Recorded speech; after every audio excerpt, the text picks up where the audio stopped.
The city lights stretched out endlessly below the glass walls of the penthouse, a sea of flickering stars that had nothing to do with the sky. It was the kind of place where people went to see and be seen, far removed from the noise of the streets. The air inside was cool and smelled expensive, like vanilla and polished wood. Servers moved silently through the crowd, holding silver trays high, their uniforms crisp and clean. In the corner of the massive room stood the main attraction for the evening, a grand piano. It was black and shiny, reflecting the sparkle of the chandeliers above. It looked perfect, like everything else in the room, but it had a secret, a tiny, almost invisible buzz in the upper notes that only a trained ear could catch. That is why Anna was there. Anna did not belong in this room. She wore a plain black dress that had seen better days and a pair of shoes that pinched her toes. She carried a small toolkit in one hand, the leather worn soft from years of use. She walked with her head down, trying to make herself small, avoiding the eyes of the guests who were laughing and drinking champagne. She was a technician, hired to tune the piano before the famous performer arrived. She reached the instrument and sat on the bench. It was soft and plush, much more comfortable than the chair she sat on at home. Anna opened her toolkit and took out her tuning fork and a rubber wedge. She placed the wedge gently between the strings to dampen the sound, then tapped the fork against her knee. A clear note rang out, high and pure. She began to work. She pressed the key and listened to the string vibrate. It was slightly off. She reached inside the piano with her specialized tool, turning the tiny pin with a steady hand. A little to the right. No, a little to the left. She played the note again. Better. It was a slow, careful process. She moved from one string to the next, losing herself in the mathematics of the sound. To her, the piano was a living thing. It needed care and patience to sing its best song. Around her, the party was getting louder. More people had arrived. The men wore dark suits that cost more than Anna's car, and the women wore dresses that shimmered under the lights. They spoke loudly about stock markets, vacations, and art. Anna tuned them out, focusing only on the vibration of the strings. She was used to being invisible. In her world, the piano was the star, and she was just the person who made sure it was ready. After an hour, she finished the high notes and moved to the lower bass. The sound was deep and resonant, thrumming in her chest. She was almost done. She just needed to check the middle section one last time to make sure everything was balanced. Suddenly, a hush fell over the room near the entrance. Anna didn't look up immediately. She was busy checking a unison, making sure two strings sounded exactly the same, but she could feel the energy in the room shift. It felt like the air had gotten heavier. She finished the chord and closed the fallboard over the keys, wiping her hands on a rag. She looked around to see what had happened. A man was standing by the bar. Everyone knew who he was. His face was on the covers of magazines and on television screens. He was one of the richest men in the world, a tech billionaire who owned buildings, satellites, and apps that everyone used every day. He looked younger in person, with sharp features and dark hair, but his eyes were cold. He stood with a glass of water in his hand, looking around the room with a bored expression, like he had seen everything 1,000 times before, and nothing impressed him anymore. Anna watched him for a moment. He seemed untouchable, surrounded by people who wanted to talk to him, but he kept a small distance between himself and the rest of the crowd. He looked like a statue, perfect and unbreakable. Anna turned back to her work. She had no business looking at billionaires. She had a job to do. She opened the piano again and ran her fingers quickly over the keys, playing a few scales to test the action. The keys moved smoothly under her touch. The piano was ready. It sounded perfect. She was just about to pack up her tools when the host of the party, a man named Mr. Higgins, rushed by. He looked pale and was talking into a headset, his face twisted in panic. Anna paused. Mr. Higgins was the kind of man who always smiled, even when he was stressed. But right now, he looked terrified. Mr. Higgins stopped a few feet away from the piano, shouting into his headset. "What do you mean he isn't coming? Traffic! I don't care about traffic! There are 200 people here waiting for a show." Anna slowly zipped up her toolkit, trying to be quiet so she wouldn't disturb him. She figured this was her cue to leave. Mr. Higgins spun around and saw her. His eyes widened. He ran over to her, grabbing her arm. He was breathing hard. Wait, he said. You tuned it? Anna nodded, confused. Yes, sir. It's ready. It sounds perfect. Mr. Higgins let go of her arm and looked at the piano, then back at the crowd. The famous musician was not coming. The guests were getting restless. They had paid a lot of money to be here, and they expected entertainment. He needed a solution, and he needed it fast. He looked at Anna's simple dress and her one-tool kit. He saw her hands, rough from working, with short, clean nails. He saw the way she stood, nervous and respectful. An idea formed in his mind. It was a desperate idea, a crazy idea, a crazy idea.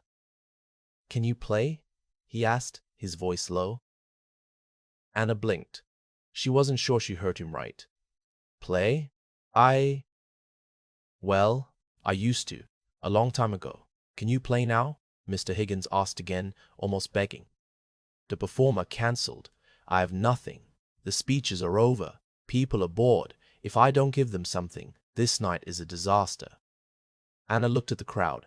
She saw the expensive dresses and the stern faces. She looked at the bar and saw the billionaire watching the room.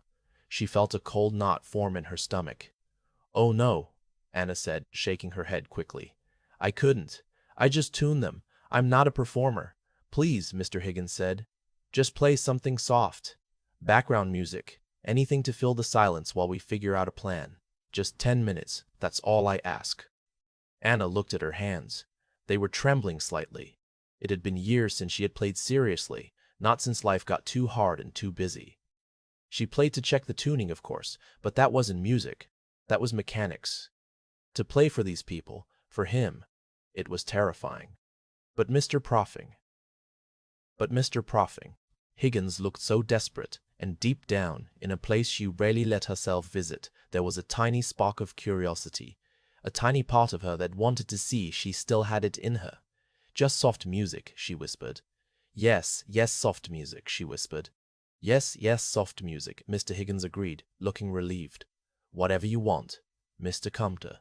Higgins turned and walked toward the microphone at the front of the room to make an announcement. Anna stayed by the piano. Her heart was hammering against her ribs like a trapped bird. She took a deep breath, trying to calm down. She put her toolkit on the floor behind the bench. She looked around the room one last time. The guests had stopped talking. They were looking at the front, waiting.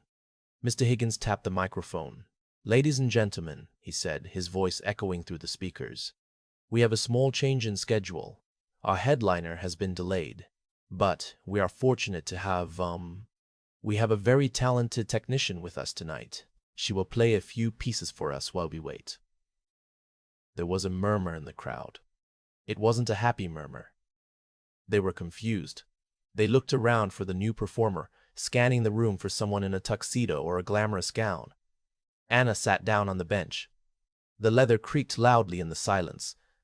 She adjusted her dress. She felt small and exposed. She was just a technician. She wasn't one of them. As she sat there, the people near the front noticed her. They looked at her plain clothes. They saw the toolkit on the floor. Then, a woman standing near the front laughed. It was a sharp, short sound. "Is this a joke?" the woman whispered to her friend, loud enough for Anna to hear. "They found a waitress to play the piano?" A few people around her chuckled. It wasn't a mean laugh, exactly, but a laugh of confusion and superiority. To them, Anna looked like a staff member who had gotten lost. Even the billionaire at the bar looked over. He swirled the ice in his glass and watched the stage. A small, cynical smile touched his lips. He saw a woman who looked out of place. He expected her to fail. He expected a clumsy, boring performance that he could ignore while he finished his drink. Anna heard the laugh. She felt the judgment in the air. Her face turned hot with embarrassment. She wanted to stand up and run out the back door. She wanted to disappear, but she was already sitting there. Everyone was watching. Mr. Higgins was staring at her with pleading eyes. So Anna took another breath. She closed her eyes for just a second to shut out the lights and the faces. She imagined she was back in her small apartment, safe and alone. She placed her hands on the keys. They felt cold and smooth. She decided to play a simple melody, something old and gentle, something that wouldn't draw too much attention. She just wanted to get through the next 10 minutes and go home. She pressed down the first key. The sound that came from the piano was not the soft, clumsy background noise they were expecting. It was a deep, heavy chord that seemed to rise from the floorboards, filling the entire space. It wasn't just a note. It was a statement. The laughter in the room didn't stop all at once. It was like a car that keeps moving even after the brakes are slammed. The woman near the front who had made the joke about the waitress was still smirking, her hand halfway to her mouth to hide another giggle. A few men standing by the tall windows were still glancing at their watches, unimpressed by the sight of a woman in a plain dress sitting at such an expensive instrument. The man at the bar, the billionaire everyone was watching, took a slow sip of his drink. He looked at the stage with eyes that had seen thousands of entertainers, all desperate for his attention and his money. He expected this to be a train wreck. He expected a few wrong notes, a hesitant rhythm, something awkward that would justify the whispers and the smirks. He was ready to cringe, or perhaps just to look away. Anna felt the heat of their stares like a physical weight on her shoulders. Her fingers hovered over the keys for a fraction of a second. In that moment, she wasn't thinking about music theory or correct posture. She was thinking about the long hours she spent working on other people's pianos, listening to them play while she stayed in the background. She was thinking about the rent she struggled to pay, the cold winters, and the feeling of being invisible. She let that feeling pour out of her. Her hands began to move. The melody that emerged was complex and fast. It wasn't a simple nursery rhyme or a gentle lullaby. It was a storm. Her right hand danced across the high keys, playing notes that were sharp and clear like crystals breaking, while her left hand maintained a driving, powerful rhythm. The sound was aggressive but incredibly controlled. It demanded respect. The woman near the front froze. The smirk vanished from her face, replaced by a look of confusion. She looked at her friend, but her friend wasn't looking back.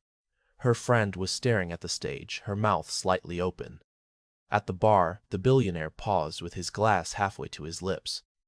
He lowered it slowly. He knew music. He had grown up surrounded by the best orchestras and soloists in the world. He knew the difference between someone who was just hitting keys and someone who understood the soul of the instrument. What he was hearing now was not the work of an amateur. Anna played on. She had closed her eyes, shutting out the room. In her mind, she wasn't in a glass penthouse anymore. She was back in the dusty garage where she kept her old, broken-down piano. She was playing for herself, letting out all the frustration and the hidden hopes she carried every day. She played the mistakes she had made, the opportunities she had missed, and the strengths she had found to keep going. The music grew louder. It filled every corner of the room, bouncing off the glass walls. It was a language that everyone there spoke, even the richest and most powerful. It was the language of emotion. The servers stopped moving. They stood still in the middle of the room, trays held loosely in their hands, listening. The chatter died away completely. One by one, conversations stopped. People turned their heads toward the stage. The judgment in their eyes began to fade, replaced by curiosity, and then by awe. The piece Anna was playing was difficult. It required jumps and stretches that many professional pianists avoided. Her fingers flew, a blur of motion. She didn't miss a single note. She didn't hesitate. She played with a confidence that contradicted her cheap dress and her worn shoes. The billionaire took a step closer to the stage. He abandoned his spot at the bar, drawn by a force he couldn't explain. He stood near the back of the crowd, watching her hands. He noticed the calluses on her fingertips, the signs of hard work. He noticed the tension in her shoulders, the way she poured her whole body into the music. He realized that this wasn't just a performance. This was a confession. This was a confession. This woman was telling a story through the music. It was a story of struggle. It was raw and unpolished in the best possible way. It was real. The woman who had laughed earlier now felt a strange tightness in her chest. She looked at Anna and didn't see a technician anymore. She saw a woman who was bearing her soul. The laughter she had felt earlier now seemed silly and cruel. She felt a pang of guilt for judging someone she didn't know. The song reached a climax. The music swelled, crashing like waves against a cliff. Anna's foot pressed down on the sustain pedal, holding the notes in the air, letting them ring out and blend together. The sound was overwhelming. It felt like the room was holding its breath. Then, just as the music reached its peak, Anna shifted. The driving rhythm slowed. The storm began to pass. Her hands moved to the middle of the keyboard, playing a softer, gentler melody. It was a relief, a moment of peace after the chaos. The transition was seamless. The silence in the room was absolute now. You could hear the hum of the air conditioning and the distant traffic from the streets below. But inside the penthouse, nobody moved. Anna was sweating now. A stray lock of hair had fallen over her forehead, but she didn't brush it away. She was deep in the zone. She didn't care about the money in the room or the status of the people watching. For the first time in her life, she felt heard. She wasn't just the person who fixed the problems. She was the creator. The billionaire found himself leaning against a pillar, his arms crossed over his chest. He felt a lump forming in his throat. He hadn't expected this. He came here for a business deal, to shake hands and talk numbers. He was used to controlling every situation, always calculating the angles. But this music was slipping past his defenses. It was bypassing his brain and going straight to his heart. He looked around the room. He saw the same reaction on every face. The cynicism was gone. The social barriers that usually separated the guests from the staff, the important from the unimportant, were dissolving. In the face of such pure talent and emotion, titles and bank accounts didn't matter. Everyone was just a listener. Anna played a series of descending notes, sad and beautiful. They seemed to hang in the air, shimmering like gold dust. She let the silence stretch between the phrases, using it as effectively as the notes themselves. She was no longer nervous. The fear had been replaced by a sense of purpose. She knew she couldn't stop now. She had to finish what she started. She had to take them all the way to the end of the story. She took a deep breath, her fingers preparing for the final, difficult passage of the piece. The crowd watched, mesmerized. They were witnessing something rare. They were seeing a diamond found in the rough. The laughter from the beginning of the night felt like a distant memory, a bad dream that had faded away with the morning light. Nobody was looking at their watches anymore. Nobody was checking their phones. All eyes were on the woman in the simple dress, the woman who had surprised them all. The silence in the room was no longer empty. It was heavy, filled with the vibrations of the music that still seemed to hang in the air even when Anna's hands weren't touching the keys. It was the kind of silence that commands respect, the kind that happens when something true cuts through all the fake noise of the world. Anna's fingers moved to the lower section of the keyboard. She began to play a slow, haunting melody. The notes were deep and dark, like a cello crying out in an empty hall. The sound was so rich that you could feel it in your chest, a gentle thumping against your ribs. The piece she was playing now was obscure. It wasn't a famous pop song or a classical hit that everyone knew from movies. It was something she had learned as a teenager, a piece of music that felt like a secret letter written in a language only a few people understood. The composer was someone who had lived a life of hardship and sorrow, and that pain was woven into every measure. Anna felt that pain. She understood it. She played the notes not just with her fingers, but with her whole body. She swayed slightly, her back arching as she pushed into the keys, trying to pull every ounce of emotion out of the instrument. The cheap necklace she wore swayed back and forth, catching the light, but no one was looking at it. They were looking at her hands. Those hands, usually stained with grease and oil, were moving with a grace that seemed impossible. They were strong hands, used to lifting heavy piano lids and turning rusted pins, but tonight they were delicate. They caressed the ivory keys, pressing down just enough to make the piano sing. The billionaire had moved even closer to the front of the crowd. He was no longer leaning against the pillar. He stood with his feet apart, his hands hanging loosely at his sides. His posture, usually so stiff and guarded, had softened. He knew this piece. He hadn't heard it in 20 years. It reminded him of a time before he had money, before he had built his empire. It reminded him of sitting in a small dusty room with his mother, listening to old records while she tried to make dinner stretch for another day. It reminded him of the hunger he used to feel, not just for food, but for something more, for a life where he didn't have to be afraid. The music brought those memories back with a force that made his head spin. He watched Anna's face. It was tense, her eyes squeezed shut, her brows drawn together. She wasn't smiling, she wasn't performing for applause. She was working through something difficult right there in front of them. The contrast was shocking. Just 10 minutes ago, These people would have walked right past her without a second glance. If they had seen her on the street, they might have crossed to the other side. They saw the uniform, the worn-out shoes, and they made assumptions. They thought they knew her story, but the music told a different story. It told them that she was smart, that she was disciplined, and that she had a depth of feeling that most of them would never understand. The woman who had laughed earlier was now standing completely still. She had stopped fidgeting with her purse. Her eyes were locked on Anna, and for the first time all night she looked humble. The music shifted again. The slow, dark melody began to climb. It got faster. The notes became brighter, rising like a bird trying to break free from a cage. It was a struggle. The music went up, then dipped back down, then surged forward again. Anna's breathing got faster. Her arms crossed over each other, her fingers flying. The sound was intricate and complicated, a maze of harmonies that twisted and turned. It required total focus. One wrong note would ruin the spell, but Anna didn't falter. She had played this song in her head 1,000 times during long, lonely nights. She knew every turn, every trap. She poured her frustration into the fast notes. She thought about the people who looked down on her. She thought about the customers who complained about prices, the bosses who didn't listen, the constant feeling of being just a cog in the machine. She put all that anger into the rhythm, letting it drive her fingers forward. The sound filled the glass penthouse. It seemed to rattle the windows. The city lights outside blurred as the tempo increased. The boundary between the inside and the outside seemed to dissolve. There was no rich, no poor. There was no staff, no guests.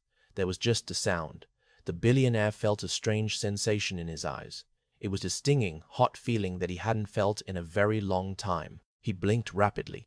He told himself it was just the dust in the air or the bright lights reflecting off the glass, but deep down he knew it wasn't. He was crying, just a little. It wasn't a sob or a scene. It was just a single tear that escaped the corner of his eye and trickled down his cheek, cutting a clean path through the mask he wore every day. He didn't wipe it away. He felt like he owed the music that much. He felt like he owed the woman at the piano that much. She was stripping away her defenses, laying her soul bare, and he felt compelled to do the same, if only in the privacy of his own mind.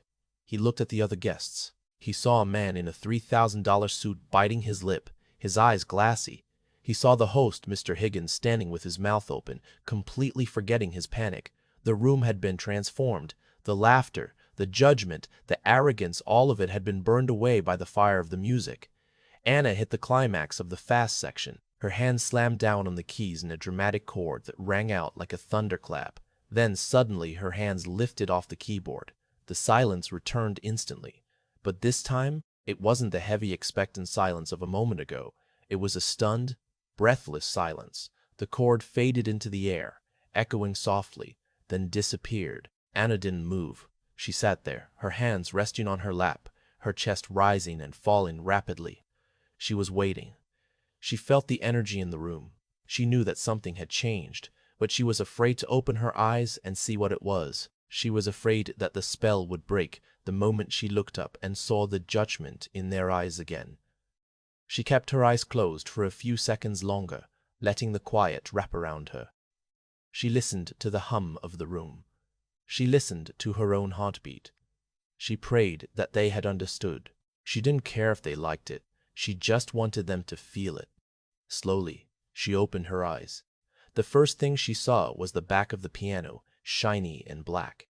Then she looked up. The crowd was closer than she remembered. They were pressing forward, drawn to the stage like moths to a flame. And their faces. The laughter was gone. The smirks were gone. Instead, she saw surprise, curiosity, and something that looked a lot like respect. Her eyes scanned the room, looking for a place to land, and they found the billionaire standing near the front. He looked different. He looked softer, somehow, almost fragile. He was looking right at her, not through her. He wasn't looking at the dress or the toolkit. He was looking at Anna. She saw the damp track on his cheek. She saw the raw emotion in his eyes. In that moment, the gap between them closed. He wasn't a billionaire, and she wasn't a technician. They were just two people who understood the same language. Anna let out a breath she didn't know she was holding. She felt a small, shy smile tugging at the corner of her mouth. She wasn't done yet, but she knew that she had already won. The silence stretched out, not as an awkward pause, but as a bridge connecting Anna to the crowd. In the quiet, the air conditioning hummed softly, and the distant sirens from the streets below drifted up, sounding miles away. Inside the glass walls, the atmosphere had completely settled. The laughter and the clinking of glasses were gone, replaced by a heavy, focused anticipation. Anna sat still for a moment, her hands resting lightly in her lap. She took a deep, shaky breath, feeling the pulse of the room. It was strange. She expected to feel exposed, like a specimen under a microscope, but she didn't. She felt a strange sense of peace. The judgment that had weighed her down when she first sat on the bench had evaporated. She wasn't the help anymore. She wasn't a joke. She was a storyteller, and they were waiting to hear how the story ended. She placed her hands back on the keys. This time, she didn't play a storm. She didn't play a complex technical maze. She played a melody that was simple, pure, and incredibly sad. It was the sound of a lullaby sung to a child who wouldn't sleep. It was the sound of saying goodbye to someone you love. The notes drifted out, clear and distinct. They were like drops of water falling into a still pond. Every time a note landed, it sent ripples through the hearts of the people listening. The woman near the front, the one who had laughed, felt a sudden tightness in her throat. The music bypassed her ears and went straight to her memories. It reminded her of the last time she visited her father in the hospital before he passed away.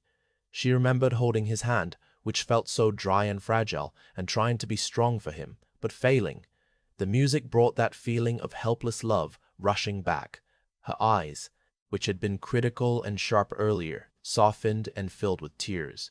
She didn't wipe them away. She just let them fall, realizing that for all her money and her social status, she couldn't buy the comfort that this music offered. Around the room, similar scenes were playing out. People were looking down at their hands, thinking of things they hadn't thought about in years. The music was stripping away the masks they wore. The billionaire watched Anna's face. He saw the subtle changes in her expression, the slight furrow of her brow, the way her lips pressed together, the faraway look in her eyes. She was playing from a place of deep experience. She knew what pain felt like. She knew what loss felt like. He realized that while he had spent his life building walls to keep pain out, she had spent her life walking through it and using it to create something beautiful. He saw his own loneliness reflected in the music. He had spent years convincing himself that he didn't need anyone, that his success was enough. He had people who worked for him, people who feared him, and people who wanted something from him. But he didn't have anyone who really knew him. Listening to Anna, he felt a crack form in the thick armor he had built around his heart. It wasn't a painful crack. It was a relief. It felt like taking off a heavy coat he had been wearing for too long. The melody began to rise again. It started to swell, growing stronger and louder, but it wasn't angry anymore. It was hopeful. It was the sound of the sun coming out after a long gray winter. It was the sound of finding the strength to get back up. Anna poured everything she had left into this final crescendo. Her fingers pressed deep into the keys, her body swaying with the rhythm. She thought about the early mornings and the late nights. She thought about the rejection letters she had received for jobs she didn't even want. She thought about the times she had almost given up on her dreams. She played all of that, every disappointment, every scraped knee, every tear, and turned it into gold. The sound filled the penthouse, vibrating through the floor and into the feet of the guests. It seemed to lift the heavy atmosphere, clearing the air. It felt like a fresh wind blowing through a stuffy room. The servers stood at the edges of the room, forgotten by the guests but not by the moment. They watched, mesmerized. They saw someone like them, someone who worked hard for a living, commanding the attention of the most powerful people in the city. It gave them a sense of pride. They saw their own potential in Anna. The music climbed higher and higher, building toward a peak. The tension in the room became physical. People leaned forward, holding their breath without realizing it. They were on a journey, and they could feel the end approaching. The billionaire took a step closer. He was now standing just a few feet away from the stage. He wanted to be closer to the source of this feeling. He didn't care about appearances. He didn't care that he was staring at a piano player while everyone else was standing back. He just wanted to soak it in. He felt a lump in his throat that was too big to swallow. He didn't fight it. He let the feeling wash over him. Then Anna hit the final chord. It wasn't a crashing bang. It was a triumphant, resonant sound that seemed to hang in the air forever. It was a statement of victory. She held the chord, her foot pressing down on the pedal, letting the sound ring out and fill every corner of the space. The room felt frozen in time. No one moved. No one spoke. The sound vibrated through the glass walls, through the chandeliers, and into the hearts of everyone there. It was a moment of absolute clarity. Slowly, gracefully, Anna lifted her hands from the keys. The silence rushed back in, but it was a different silence now. It was a holy silence. It was the quiet you feel after a prayer. Anna sat there for a moment, her shoulders dropping. She was exhausted. She had given everything she had. The adrenaline that had been keeping her going began to fade, and reality started to creep back in. She looked out at the crowd. She saw the tears on the faces of the women. She saw the men looking down, overcome with emotion. She saw the billionaire standing close, his face wet. She blinked, unsure of what would happen next. The spell was broken, but the world had changed. She wasn't just a technician anymore. She was a musician. And they had heard her. The final note seemed to hang in the air for a long time, vibrating against the glass walls before fading into complete silence. For a few seconds, nobody moved. It was as if the entire room was holding its breath, afraid that if they made a sound, the magic would break and they would be forced to go back to their normal lives. Anna sat on the bench, her hands resting in her lap. Her chest rose and fell quickly. Her fingers felt stiff and tingling, like she had been holding onto a heavy rope for too long. She kept her eyes fixed on the keys, terrified to look up. The adrenaline that had fueled her was starting to drain away, leaving behind a shaky, empty feeling. She knew the music was good, but she also knew where she was. She knew who was in the room. She was afraid that if she looked up, the spell would be gone, and she would just see the smirks again. Then a sound broke the silence. It wasn't a laugh. It was the sharp intake of breath from the woman near the front, followed by a soft sob. The sound acted like a switch. Suddenly, the room erupted. It started as a scattered clap from the back, but within seconds, it grew into a wave of thunder. It wasn't the polite, bored applause that usually happens at these parties. It was loud, raw, and chaotic. People were standing up. The man by the window was clapping so hard his hands were turning red. The server near the wall had stopped completely, watching with a huge smile on his face. The woman who had made the cruel joke earlier was clapping and wiping tears from her eyes at the same time, looking at Anna with an expression of pure apology. Anna flinched slightly at the noise. It was so different from the focused quiet of just a moment ago. She slowly raised her head. She didn't see judgment. She didn't see people looking down on her. She saw a sea of smiling faces. She saw respect. Her cheeks burned with a mix of embarrassment and shock. She wasn't used to this. She was used to blending into the background, to being the person who set the stage for others. Being the center of attention felt like standing under a spotlight that was too hot. She gave a small, awkward nod to the room, acknowledging the applause, but she didn't stand up to bow. She just wanted to slip away before she started crying too. She quickly stood up from the bench and reached down to grab her toolkit. Her hands were trembling a little as she fumbled with the latch. She just wanted to get back to the safety of the service elevator, back to her normal world where things made sense. As she turned to leave the stage, she saw him. The billionaire had walked up to the edge of the platform while the applause was swelling. He was standing closer than she expected, right in the path she needed to take to get to the exit. The crowd parted for him instinctively, but he didn't care about them. His eyes were locked on Anna. Up close, he looked different than he had on TV or in the magazines. He didn't look like a statue of perfection. He looked human. His usually perfectly ironed suit looked a little rumpled. His tie was slightly loose. And his face? His face was wet. He had tears streaming down both cheeks, cutting tracks through his expensive cologne. He wasn't wiping them away. He wasn't trying to hide them. He just stood there, looking at her with an expression that was stripped of all arrogance. It was a look of gratitude. It was a look of someone who had been starving and was just given a meal. Anna froze. She gripped her toolkit tight against her chest like a shield. She didn't know what to do. Should she say something? Should she apologize for taking over? She felt small again, standing in front of a man who owned skyscrapers. But then, the billionaire did something that surprised everyone. He didn't offer her a check. He didn't offer her a recruiting contract. He didn't try to turn this into a business transaction. He simply put his hand over his heart. He looked her right in the eyes, and with a voice that was rough and quiet, but loud enough for her to hear over the fading clapping, he said, "Thank you." He didn't say it like a boss says it to an employee.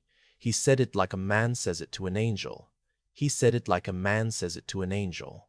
He said it like he owed her his life. The sincerity in his voice hit Anna harder than the music had. She realized then that she hadn't just played a song. She had connected. She had reached past all the barriers of money and status and touched another human being. She had made the most powerful man in the room feel something real. Anna felt a tear escape her own eye, rolling down her cheek. She gave him a genuine smile this time, not the polite fake smile she used for customers, but a real one. She nodded back at him. She didn't trust her voice to speak, so she just communicated with her eyes. "You are welcome." The billionaire nodded back, stepping aside to let her pass. It was a gesture of respect. He was clearing the way for her. Anna walked down the 2 steps from the stage. As she moved through the crowd, people reached out to touch her arm gently or pat her shoulder as she passed. They weren't trying to stop her, they just wanted to make a connection. They wanted to touch the source of that beautiful feeling they had experienced. It wasn't about her fame, it was about the shared emotion. She walked past the open bar, past the waiters, and past the tables laden with expensive food. None of it mattered anymore. The fancy lights, the silk dresses, the champagne, it all seemed dull compared to the vibrant reality of the music she had just played. She reached a side door where the host, Mr. Higgins, was standing. He looked overwhelmed, but he was smiling too. He held the door open for her. "You were wonderful," he whispered.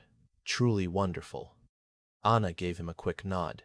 "Just doing my job," she whispered back, though they both knew it was a lie.